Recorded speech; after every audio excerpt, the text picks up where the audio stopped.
E salve, salve, meu povo querido, gente linda do meu coração. Mais uma vez nos encontramos aqui nesse nosso espaço virtual e dessa vez nessa reta final para trazermos as nossas principais apostas para nossas questões de direito constitucional. Nós sabemos que direito constitucional tem um peso diferenciado aí na sua prova, tá? Então, primeiro, antes de trazer as dicas, eu quero dizer para você uma coisa. Vá com tranquilidade para essa prova. Vá na paz, vá com calma, porque a ansiedade, tá? O estresse, ele acaba afetando muito, nos prejudicando muito nesse momento. Lembre-se que você não tem outros concorrentes. O seu maior concorrente é você. Então você não vai concorrer com ninguém, não tem número de vagas. Basta que você ultrapasse os 40 pontos, ultrapasse as 40 questões e você já irá para a segunda fase. Aliás, eu quero me encontrar com você na segunda fase do exame de ordem. Eu quero estar com você, pegando na sua mão, para a gente redacionar a segunda fase do exame de ordem. Então não perde tempo, vamos comigo, porque eu tenho certeza que nós vamos gabaritar o que nós precisamos gabaritar. Então, vamos lá. Em direito constitucional, eu tenho aqui algumas apostas. E a primeira aposta que eu faria para você é remédios constitucionais. Aliás, toda prova de primeira fase tem uma questão sobre os remédios constitucionais. Não existe prova de primeira fase sem pelo menos uma questão sobre os remédios constitucionais. E quando nós falamos em remédios constitucionais, já deixo aí marcadinho, tá? A leitura do artigo 5º, inciso 68 até o inciso 73, você já sabe que isso é leitura obrigatória e tem que fazer, de fato, a leitura desses dispositivos. Estes dispositivos é que vão fundamentar para a gente, né? Estes dispositivos é que vão fundamentar para a gente aí os nossos remédios, né? Os nossos remédios constitucionais. Assim, olha só, nós temos 5 remédios constitucionais. O habeas corpus, o habeas data, o mandado de segurança, o mandado de injunção e a ação popular. Em regra, a banca, na primeira fase, na segunda fase também, mas na primeira fase, ela te traz uma narrativa e ela quer saber qual é o remédio constitucional, qual é a ação constitucional cabível diante daquele fato concreto, tá? Na prática, é isso que a banca vai te cobrar. Assim, olha só, nós começamos com o habeas corpus, tá? O habeas corpus. O habeas corpus tem fundamentação na nossa Constituição, tá? O habeas corpus tem fundamentação na nossa Constituição, lá no artigo 5º, inciso 68. E o habeas corpus, tá? Previsto na nossa Constituição, aliás, o texto previsto na nossa Constituição diz que conceder-se habeas corpus sempre que alguém sofrer ou se sentir ameaçado em sofrer violência ou coação na sua liberdade de locomoção. Na sua liberdade de locomoção. Por ilegalidade ou por abuso de poder. Então, sempre que alguém sofrer ou se sentir ameaçado em sofrer violência ou coação na sua liberdade de locomoção, caberá aqui um habeas corpus, tá? Caberá aqui um habeas corpus. Daqui, nós já tiramos a primeira dica importante. O habeas corpus possui um objeto de proteção muito específico, a liberdade de locomoção. Eu quero dizer isso porque muita gente acaba caindo numa pegadinha. Ah, professor, eu sei para que serve o habeas corpus? Para tirar a galera da cadeia. E nem sempre a pessoa está presa, né? E, portanto, nem sempre o habeas corpus será impetrado dessa forma mais repressiva, quando a pessoa já estiver sofrendo com a perda da locomoção. Observe que ele não precisa estar preso, já que diante de uma ameaça do cerceamento da locomoção, já caberia ali um habeas corpus. Assim, vamos lá. Quem é que pode impetrar um habeas corpus, tá? Sempre que alguém sofrer ou se sentir ameaçado em sofrer violência ou coação na sua liberdade de locomoção. Por isso é que nós podemos identificar que o habeas corpus ele pode se apresentar de forma, olha só, de forma repressiva ou de forma preventiva. De forma repressiva ou de forma preventiva. Preventivamente, se concede, neste caso, um salvo-conduto, tá? Diante da ameaça de prisão. Repressivamente, uma vez o sujeito preso, caberia então o liberatório, ou caberia um alvará de soltura. Observe, e isso é interessante, porque muita gente pensa, professor, eu sei para que serve o habeas corpus. Sempre que alguém perder a sua locomoção. Olha só, sempre que alguém perder a locomoção também é um exagero, porque a própria Constituição Federal estabelece que o habeas corpus só será concedido se a prisão for ilegal ou com abuso de poder. Lembrando aqui que qualquer pessoa pode impetrar um habeas corpus, e quando eu coloco qualquer pessoa, é tipo qualquer pessoa mesmo. Qualquer pessoa pode impetrar habeas corpus e qualquer pessoa mesmo pode impetrar habeas corpus. O Supremo Tribunal Federal, inclusive, diz que a legitimidade do habeas corpus ela é universal. Assim, uma pessoa física ou jurídica, capaz, incapaz, nacional ou estrangeira, pode sim impetrar este remédio constitucional. Perfeito? Olha só, um outro detalhe que também seria interessante aqui para a gente, tá? O habeas corpus é uma ação que não precisa de advogado. O habeas corpus é uma ação que dispensa-se a capacidade postulatória. Lembrando que os nossos habeas, olha o macete, os habeas são gratuitos. Habeas corpus e habeas data são ações gratuitas. Assim, o habeas corpus pode ser impetrado por qualquer pessoa, é uma ação gratuita e que dispensa a capacidade postulatória, ou seja, não precisa de advogado. Um outro remédio também que a gente não pode esquecer é o habeas data. O habeas data também tem previsão na nossa Constituição. Agora, lá no artigo 5º, inciso 67, tá? Artigo 5º, inciso 67. Lá no artigo 5º, inciso 67, o Constituinte diz que o habeas data se presta para, primeiro, assegurar o conhecimento de informações relativas à pessoa do impetrante e também para a retificação de dados. Olha que interessante. O habeas data serve para o conhecimento de informações e serve para a retificação de dados. E atenção, olha só, retificação de dados e não ratificação de dados, tá?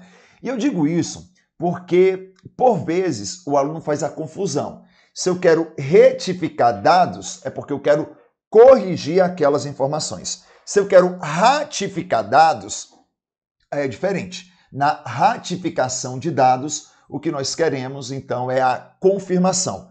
Observe que o habeas data, ele se presta para, atenção, tá? Para o conhecimento de informações e para a retificação de dados. Assim, quando eu pretendo conhecer uma informação pessoal que está em banco de dados da administração pública, ou conhecendo aqueles dados, eu desejo corrigir, retificar, e a administração se nega a fazer isso pela via administrativa, nasce em mim essa legitimidade da ação, nasce em mim a legitimidade para impetrar esse remédio constitucional. Beleza?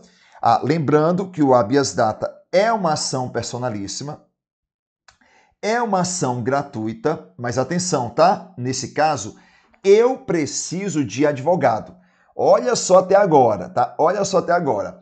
Nós falamos que o habeas data é uma ação gratuita, né? O habeas data é uma ação gratuita e que eu preciso de advogado. E o habeas corpus? Gratuita e eu não preciso de advogado. Talvez seja interessante aqui você fazer a leitura de uma súmula.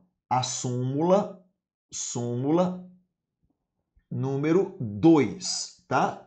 Súmula número 2. A súmula número 2 é interessante.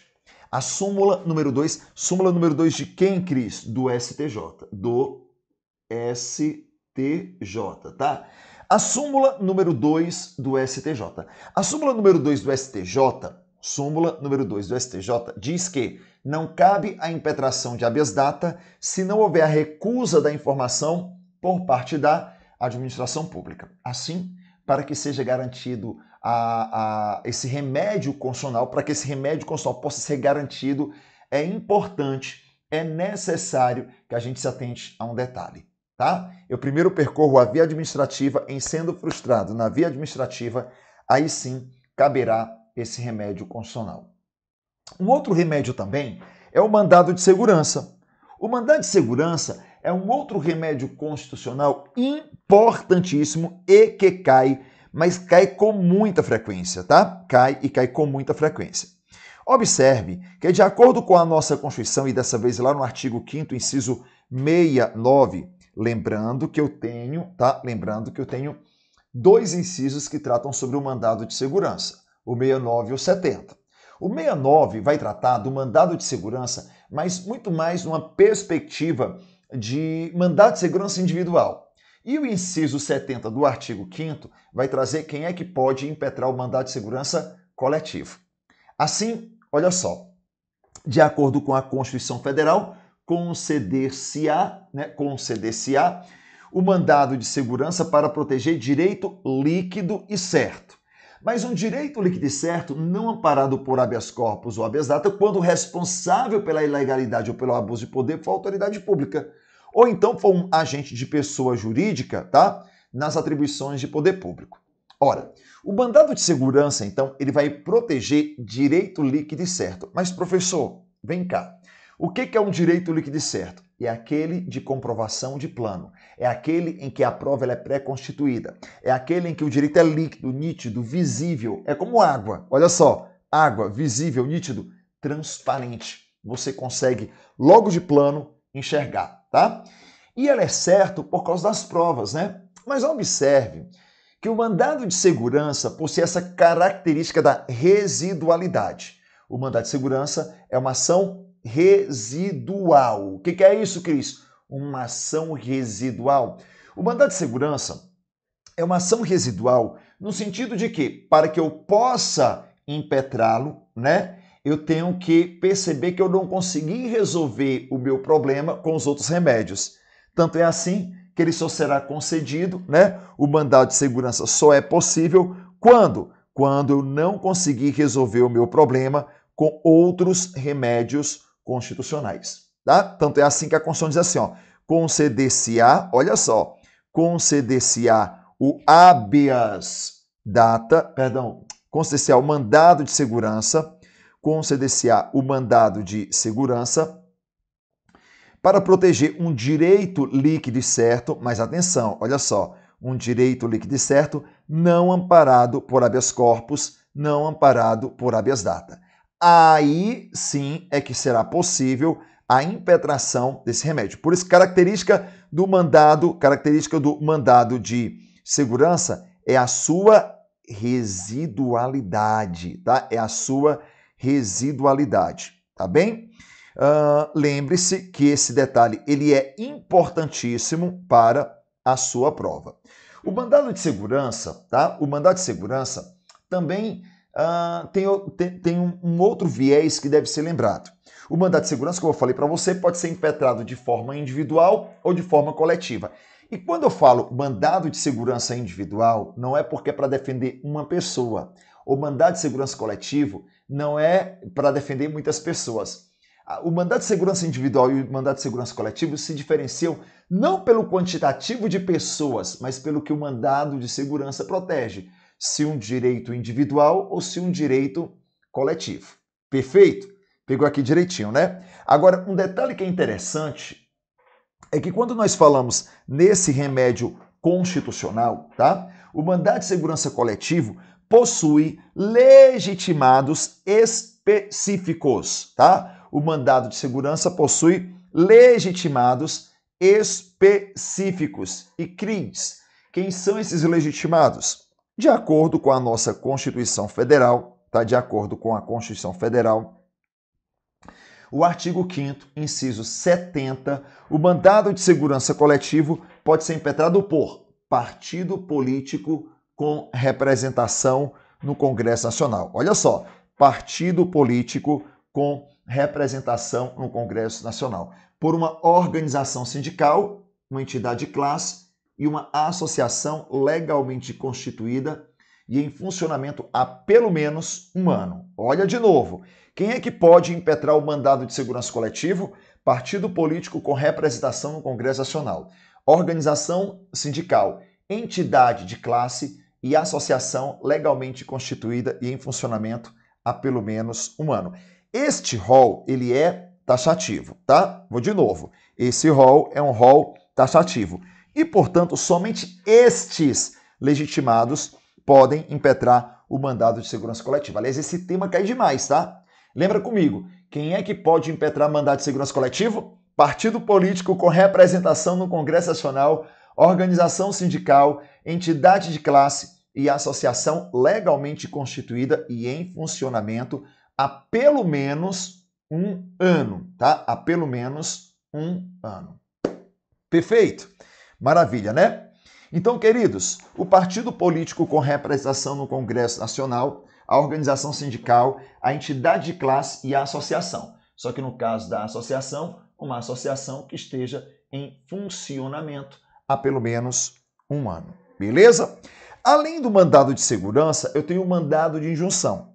O mandado de injunção tem previsão na nossa Constituição no artigo 5º, inciso 71, tá? Artigo 5º, inciso 71.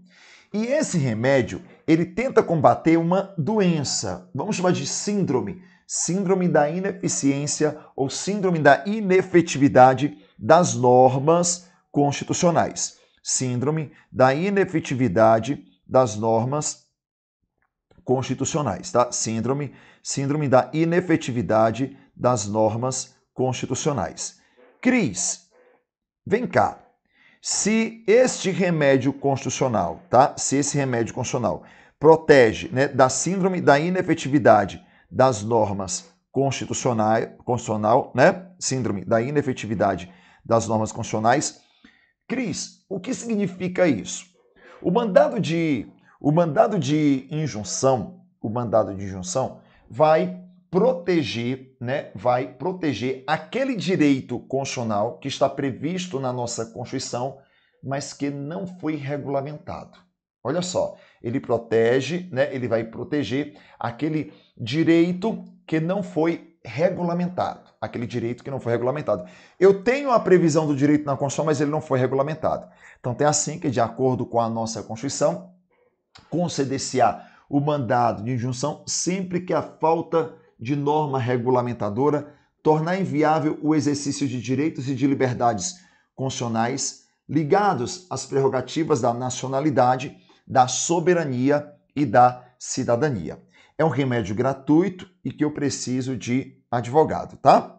E para finalizar essa nossa dica sobre os remédios constitucionais, eu ainda tenho mais um. Eu tenho ainda a ação popular, que tem previsão na nossa Constituição, lá no artigo 5º, inciso 73.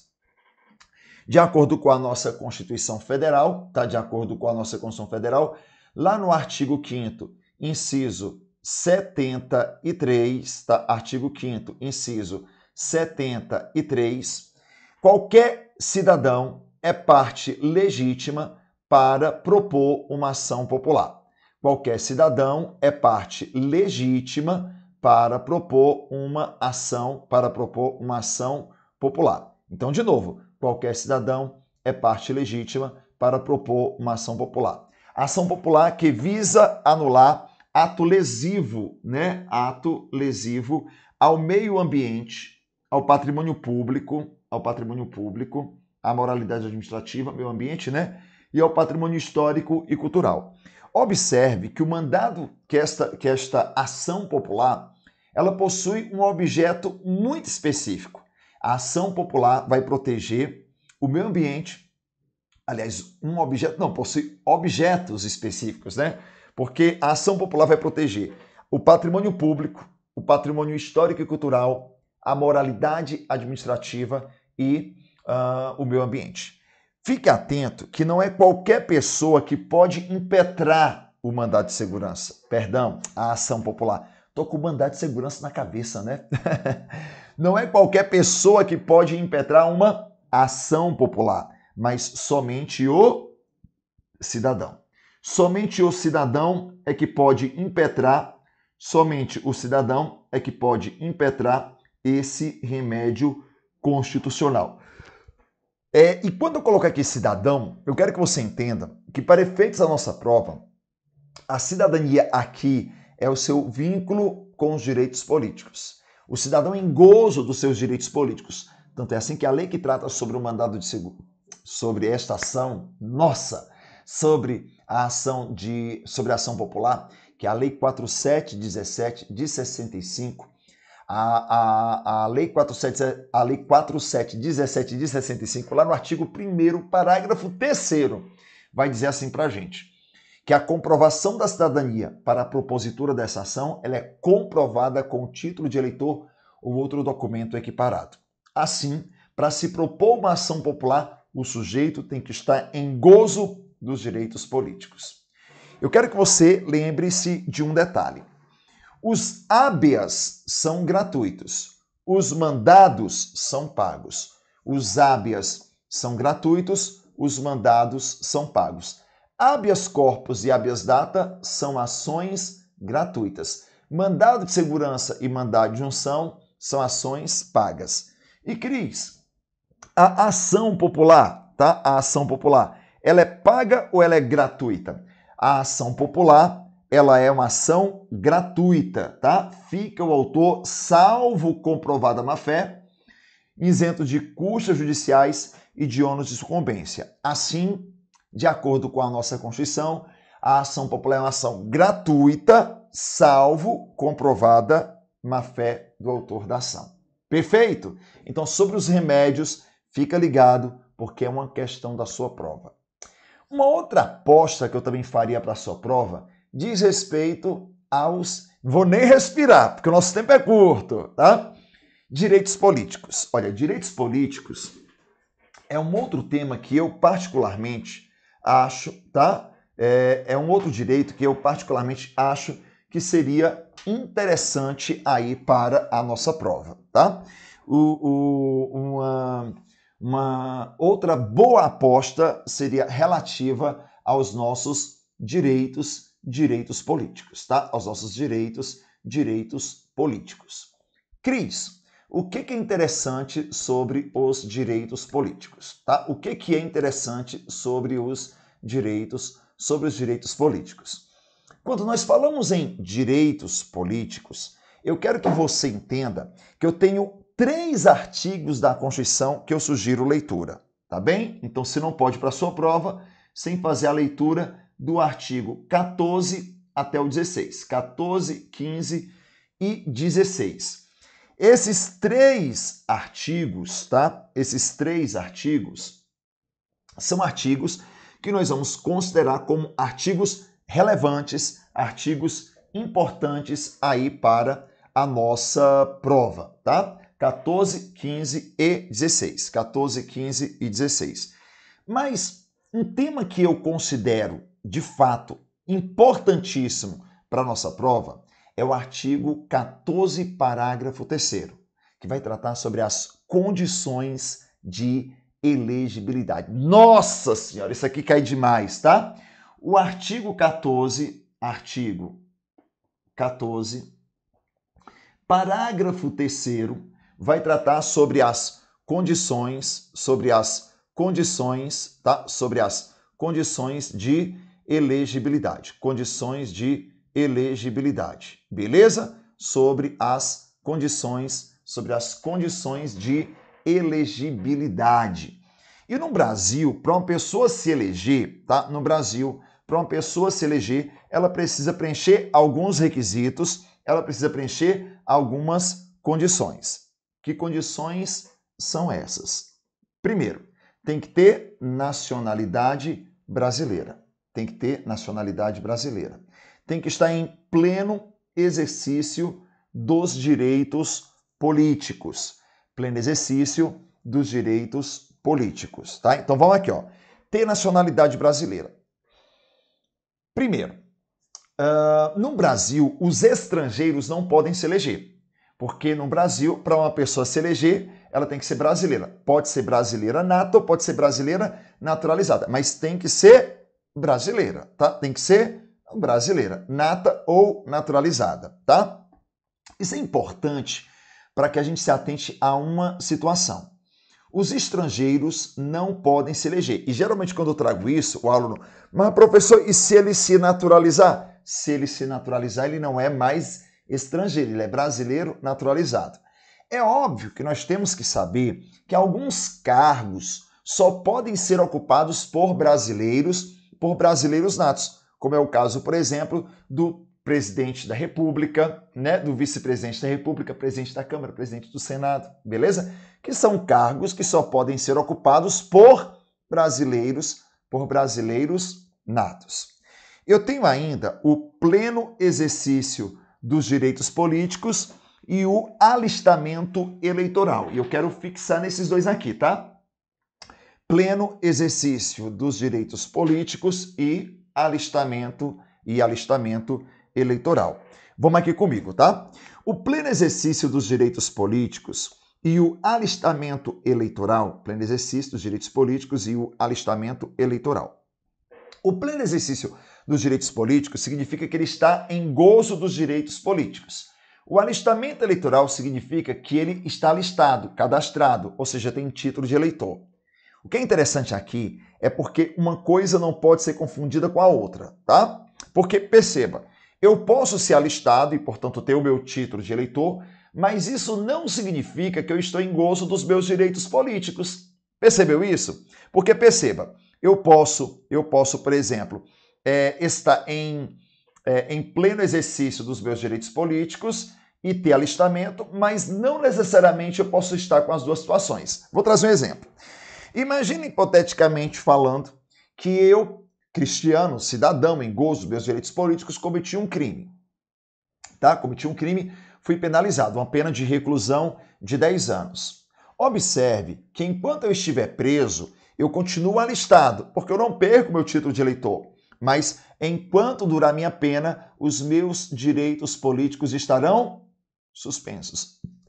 Os meus direitos políticos estarão suspensos. Assim, olha só, eu gozaria do alistamento, mas não estaria em pleno exercício dos direitos políticos, tá? Dos direitos políticos, beleza?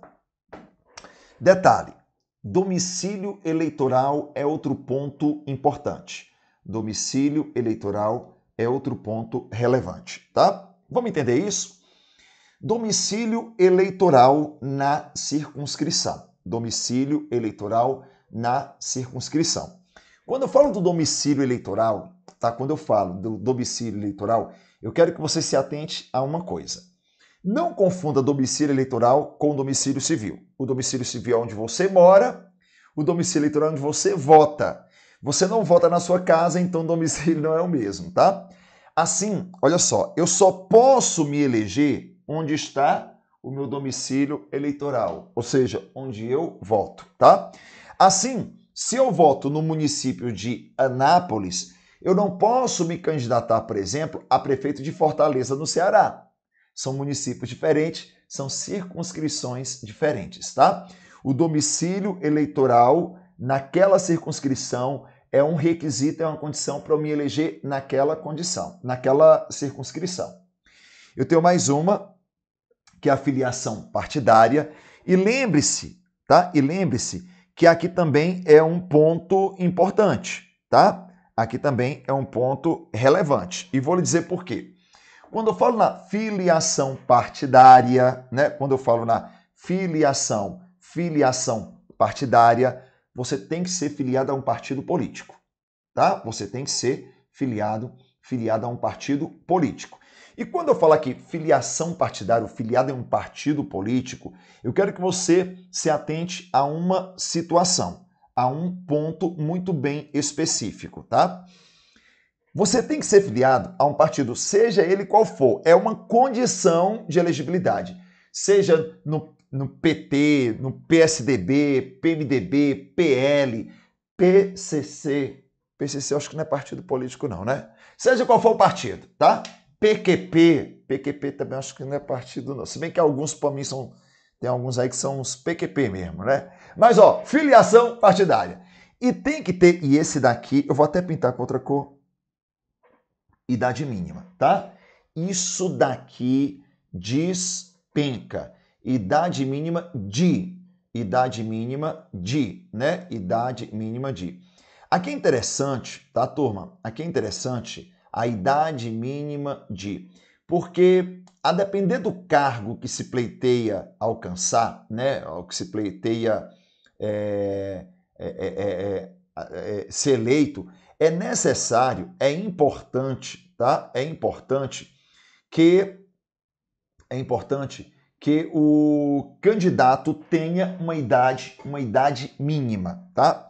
E Cris, que idade mínima é essa? Olha só, idade mínima de 35 anos, se for para ser presidente e senador, 30 anos para governador, 21 anos para os deputados e qualquer deputado, deputado federal, deputado estadual, deputado distrital, né? 21 anos para prefeitos, 18 anos para vereadores, tá? Essa é a idade mínima. Ai, Cris, eu não vou conseguir. Olha, na hora da prova, discretamente, você pega o seu celular, só que não, né? E liga para o nosso telefone da elegibilidade, que é o nosso 3530 21 18, né? 3530 21 18. 35 é a idade para ser presidente e para ser senador. 30 anos é a idade para ser governador. 21 é a idade para ser deputados. Aliás, vou colocar pela, né, executivo primeiro, para ser prefeito, deputados. Eu coloco aqui, tanto faz, tá? Deputado federal, deputado estadual, deputado distrital, juiz de paz também, viu? Juiz de paz. E 18 anos para eles, os nossos imortais vereadores. Tá? Então, 35. Olha o bizu. Na hora da prova, esqueci a idade mínima de cada cargo. Não esquece. Não dá para esquecer. É lembrar do nosso bizu, do nosso 3530 21 18. 3530 21 18. Meu bebê, não tem como errar esse negócio não, tá? Não tem como errar este negócio, beleza? Marque aí comigo isso daí. Algumas regrinhas também são importantes quando nós falamos sobre direitos políticos, tá? Algumas regrinhas são importantes quando nós falamos sobre direitos políticos. Dentre estas regrinhas, olha só uma que é interessante. O presidente, o governador, os prefeitos e quem os houver substituído ou sucedido no curso, né?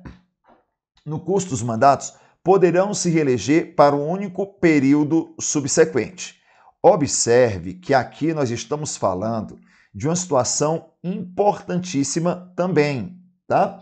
Porque o presidente, o governador e o prefeito só têm direito a uma reeleição subsequente. E essa regra não se aplica para vereadores, para deputados e para senadores. É uma regra que é só para os cargos do executivo. Olha de novo, o presidente, o governador, os prefeitos e quem os houver substituído ou sucedido no curso do mandato só tem direito a uma reeleição subsequente. Então, presidente, governador e prefeito só pode se reeleger uma única vez. O que não impede, de forma nenhuma, tá, de o presidente, o governador e o prefeito serem 3, 4 vezes, né, eleitos, desde que não seja subsequente. Um bom exemplo agora é o caso do atual presidente, que é o presidente Lula, né? Ele já teve 2 mandatos e agora se elegeu, mas ela não foi subsequente. Não sendo subsequente, é possível 3 ou 4 mandatos. O que não pode é 3 ou 4 mandatos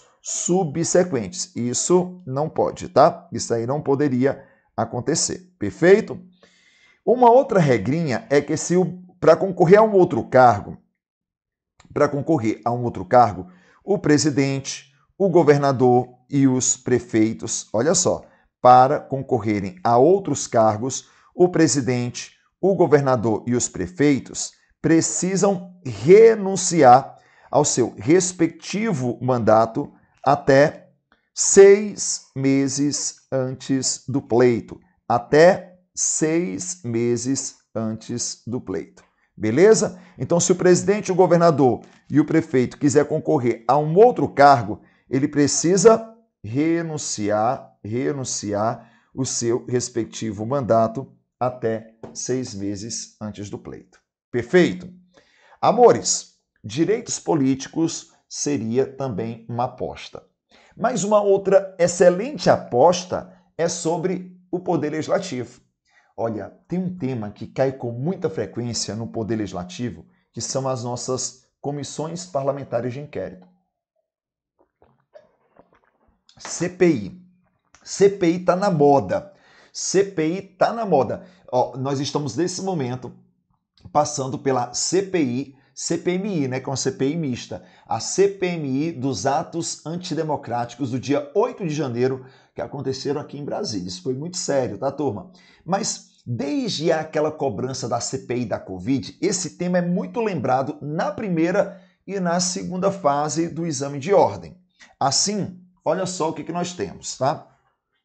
De acordo com a nossa Constituição, artigo 58, tá? Artigo 58, parágrafo 3º, nós vamos encontrar ali a fundamentação constitucional da CPI. A fundamentação constitucional da CPI. E de acordo, tá? E de acordo com a Constituição Federal, o artigo 58, parágrafo 3º, diz que as comissões... Opa, deixa eu mudar aqui a cozinha, né? Porque senão ninguém enxerga. As comissões parlamentares de inquérito, que terão poderes de investigação próprio das autoridades judiciais. Eu começo aqui. Olha só. As CPIs possuem um poder de investigação próprio das autoridades judiciais. As CPIs possuem um poder de investigação próprio das autoridades judiciais. E as CPIs poderão ser criadas em conjunto ou separadamente. Uma CPI pode ser criada em conjunto, olha só, pode ser criada pela Câmara e pelo Senado em conjunto ou separadamente. Daqui eu tenho uma série de informações. Uma comissão parlamentar de inquérito, apesar do nome inquérito, e por isso que muita gente liga, né, a polícia, inquérito policial, aqui não. A comissão parlamentar de inquérito, ela possui poder de investigação próprio das autoridades, atenção, judiciais, tá? Próprio das autoridades judiciais. Cris, isso significa dizer que uma CPI pode fazer tudo que um juiz faz? E a resposta é que não, tá? A resposta é que não. Uma CPI não faz tudo que um juiz faz. Uma CPI, para que ela seja instaurada, né? Uma CPI, para que ela seja instaurada, é necessário, é importantíssimo, tá? É importantíssimo que você entenda que ela possui poder de investigação das autoridades judiciais, mas ela não faz tudo que o juiz faz por causa de um princípio, por causa de uma cláusula chamada de cláusula da reserva jurisdicional. Cláusula ou cláusula da reserva jurisdicional. Assim, para que uma CPI seja instaurada, ela precisa observar que, apesar das condições de investigação própria das autoridades judiciais, ela não faz tudo. Vou trazer um exemplo para você. Uma CPI não pode determinar a busca e apreensão. Uma CPI não pode determinar indisponibilidade de bens. Uma CPI não pode fazer, olha o que é mais cobrado, uma interceptação telefônica. Até porque nós aprendemos no artigo 5º da nossa Constituição que uma interceptação telefônica só pode ser feita com uma ordem, com uma determinação judicial. Assim, uma CPI possui muitas limitações. Lembre-se que uma CPI ela pode ser feita em conjunto ou separadamente. Tá? Isso é interessante. Tá? Quem é que pode fazer então a CPI? A Câmara e o Senado. Tá? A Câmara pode fazer, o Senado também pode fazer. Aí o que acontece é que uma CPI pode ser feita em conjunto ou separadamente. Então eu posso ter uma CPI ou então eu posso ter uma CPMI, tá? Eu posso ter uma CPI ou eu posso ter uma CPMI. Eu posso ter uma CPI da Câmara, eu posso ter uma CPI do Senado e eu posso ter uma CPMI, uma comissão parlamentar mista de inquérito. E essa comissão seria feita pela Câmara e pelo Senado conjuntamente, beleza? Só que para que uma CPI seja instaurada, algumas condições, alguns requisitos são necessários, tá? Para que uma CPI seja instaurada, algumas condições, alguns requisitos são necessários. Para que uma CPI seja instaurada, é necessário o requerimento de 1/3. Opa, vamos aqui apagar. Para que uma CPI seja instaurada, é necessário a assinatura, o requerimento de 1/3 dos membros. É preciso também a apuração de um fato determinado e por um prazo certo. Eu vou até apagar aqui outras coisas para marcar agora somente as condições, os requisitos que devem ser observados quanto da instauração de uma CPI. Uma CPI, para ser instaurada, é necessário o requerimento de 1/3 dos membros, um fato determinado, um prazo certo, tá? Um prazo certo, beleza? Então, CPI, 1/3 dos membros. Assim, uma CPI que é feita, por exemplo, na Câmara, uma CPI feita na Câmara, precisa do requerimento, tá? De 1/3 dos membros. 1/3 dos membros. Cris, como é que seria esse 1/3 dos membros, né? 1/3 dos membros. Ou seja, para que uma CPI seja instaurada, tá? É necessário que a gente entenda que é necessário pelo menos 171 deputados, se a CPI for na Câmara, e é necessário o requerimento de pelo menos 27 senadores, se a CPI for no Senado. Uma CPI investiga apenas fatos determinados, tá? Fatos determinados. Até porque fatos indeterminados não ensejam a instauração de uma CPI. Fatos indeterminados não ensejam a instauração da CPI.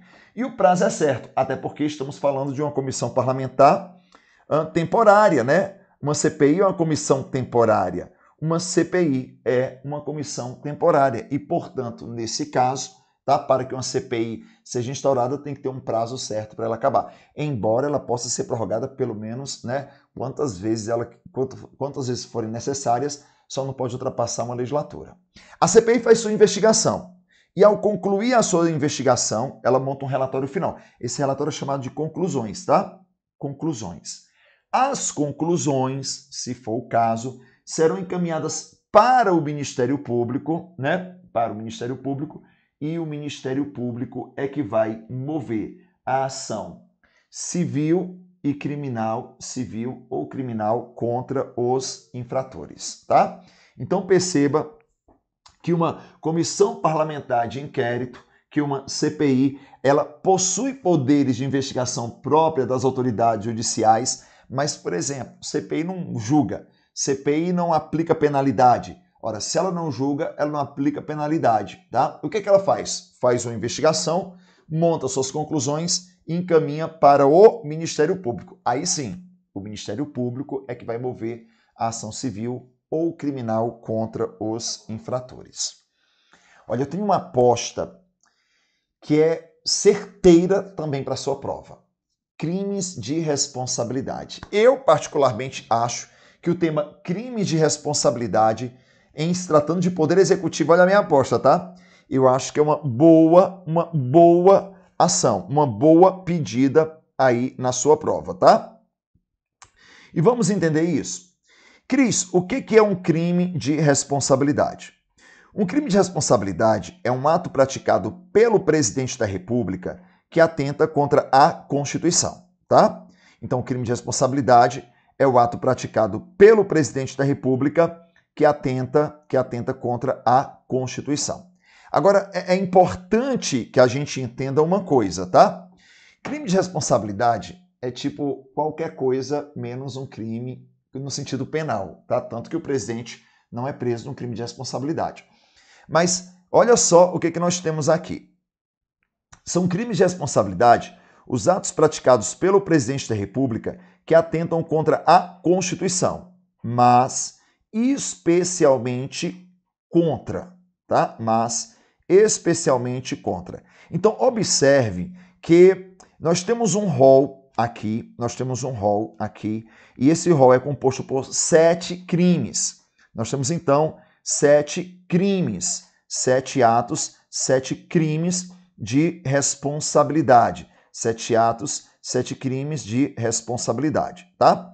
E assim, de acordo com a nossa Constituição, é crime de responsabilidade, por exemplo, se o presidente da República... Eu vou marcar aqui um que eu acho muito importante, tá? Eu vou marcar com uma cor diferente. São crimes de responsabilidade se o presidente da República atentar contra a existência da União, contra o livre exercício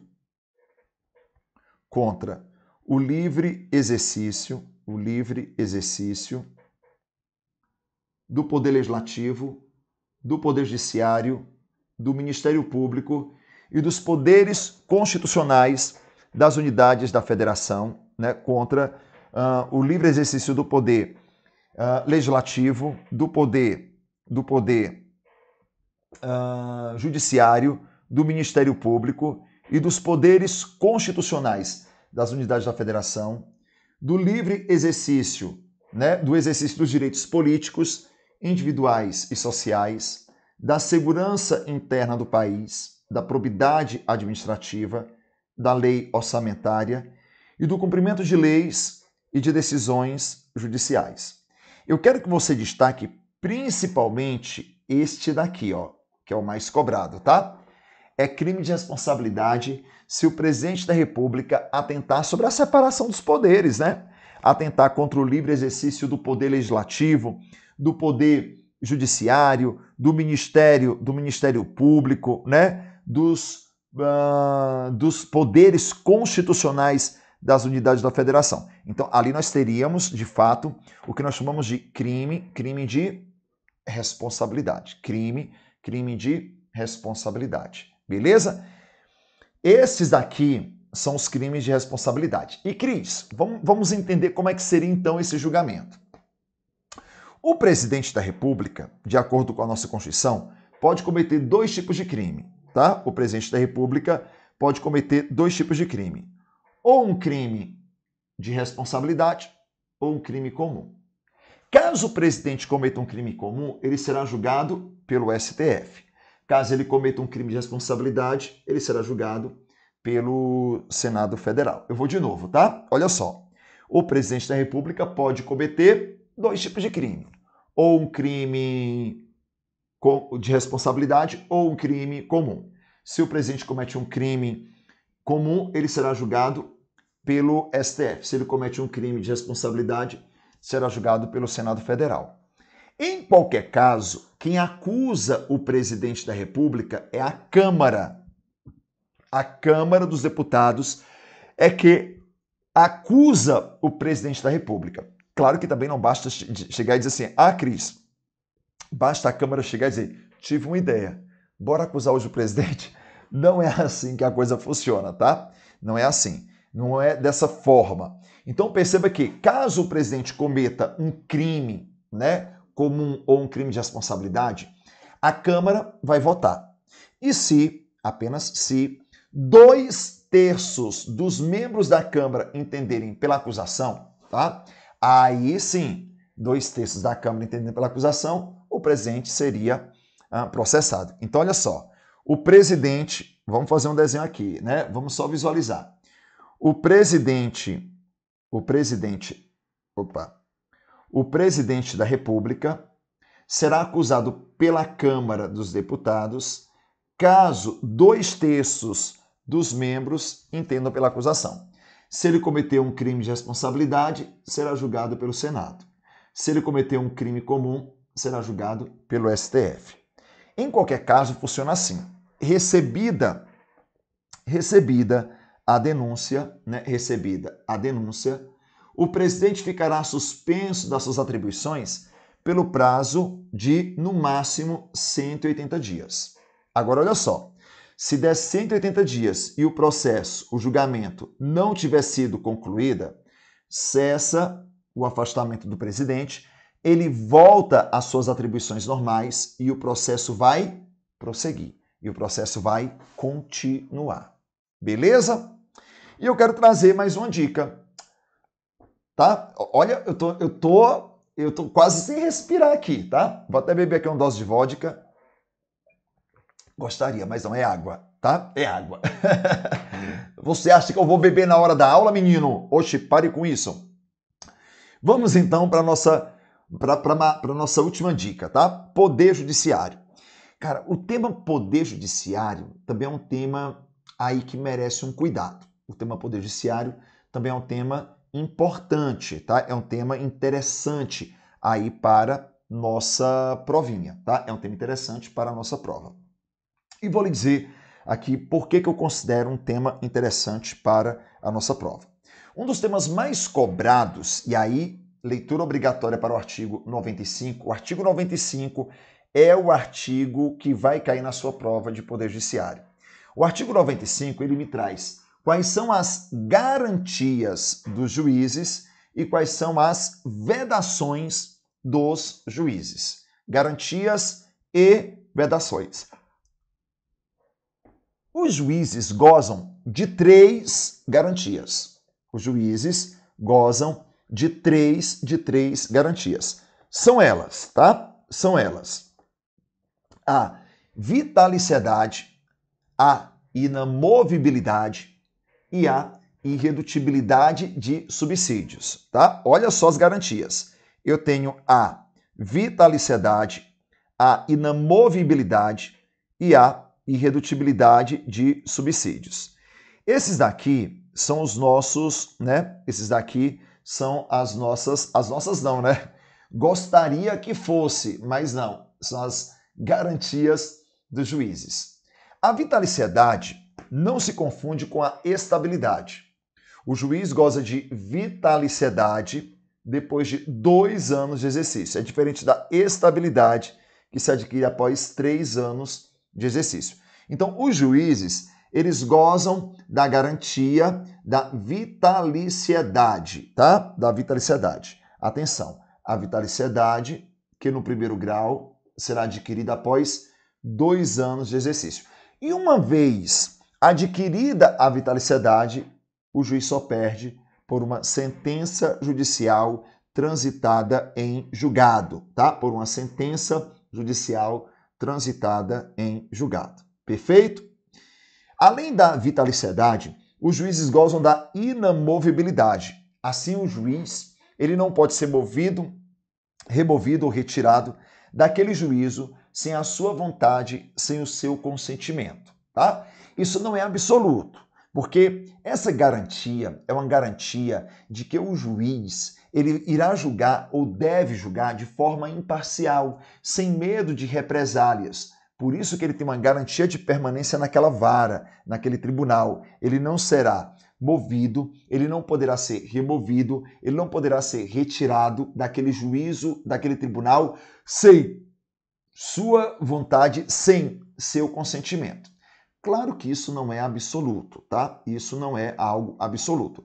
Tendo em vista que o juiz ele pode ser removido em caráter excepcional, se isso for, né, a exceção, salvo se isso for motivo de interesse público. Agora também tem uma coisa, não basta o motivo do interesse público, é o motivo do interesse público na forma do artigo 93, inciso 8º. Ou seja, se isso for votado pela maioria absoluta, né, interesse público, votado pela maioria absoluta, ou dos membros do seu tribunal, ou então pelo CNJ, pelo Conselho Nacional de Justiça. Beleza?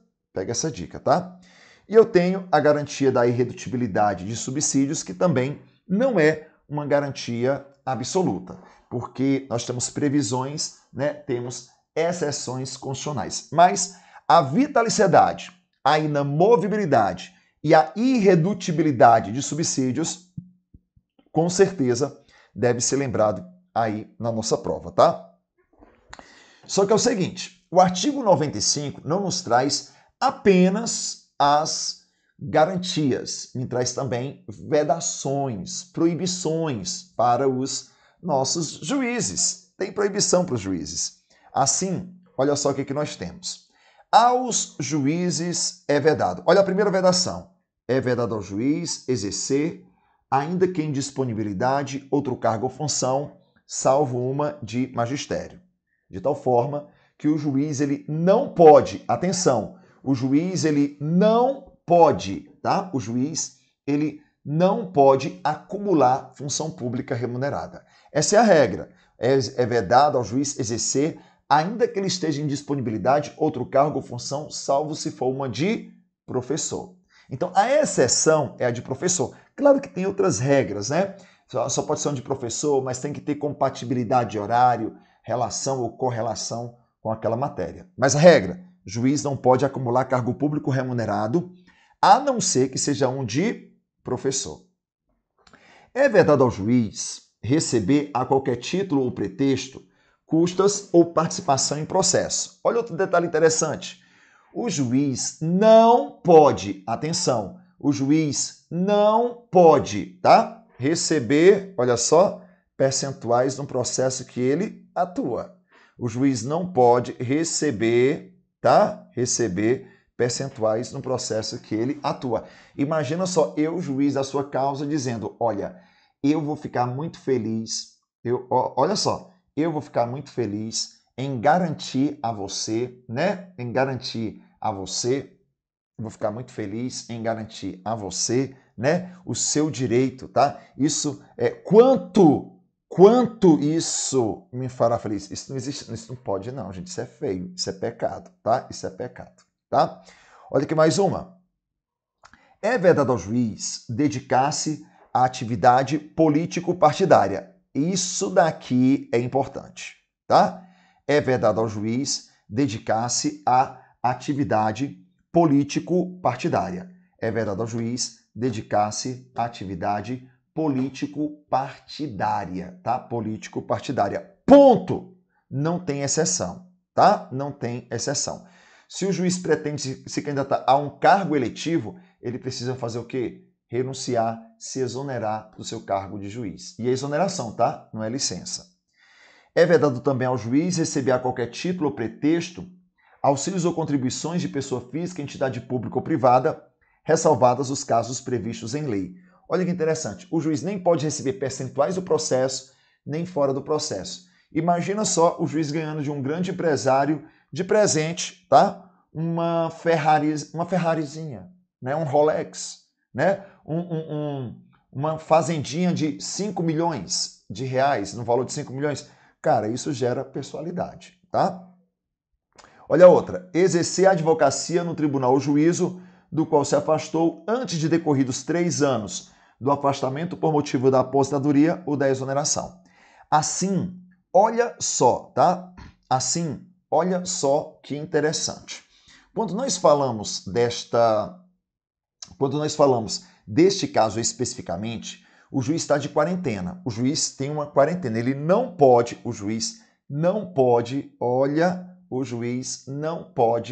de forma nenhuma, advogar no tribunal ou juízo do qual se afastou antes de decorridos 3 anos do afastamento, seja por motivo de aposentadoria, seja pelo motivo da exoneração, tá? Seja por motivo de aposentadoria, seja por motivo de exoneração. Então, ele até pode, ao se aposentar ou se exonerar, advogar. Isso não pode, durante 3 anos, se aposentar ou se exonerar no tribunal do qual ele atuava, onde ele exercia suas funções, tá? De magistrado. Beleza? Tranquilo aqui, né? Amores, marque isso, porque isso é importante. E como o meu tempo se esgotou, minha gente linda, olha só. Eu tentei nessa nossa 1 hora trazer várias apostas sobre executivo, legislativo, judiciário, remédios, direitos políticos, que são os temas que frequentemente são cobrados aí na nossa prova. Eu desejo para você uma excelente prova, tá? Que você volte trazendo excelentes notícias para todos nós. Na verdade, no domingo pós-prova, eu quero receber sua ligação, uma mensagem sua dizendo: professor, eu passei, deu certo, agora vamos para a segunda fase. Para você, beijo no coração e muito, mas muito sucesso. Valeu, meu povo!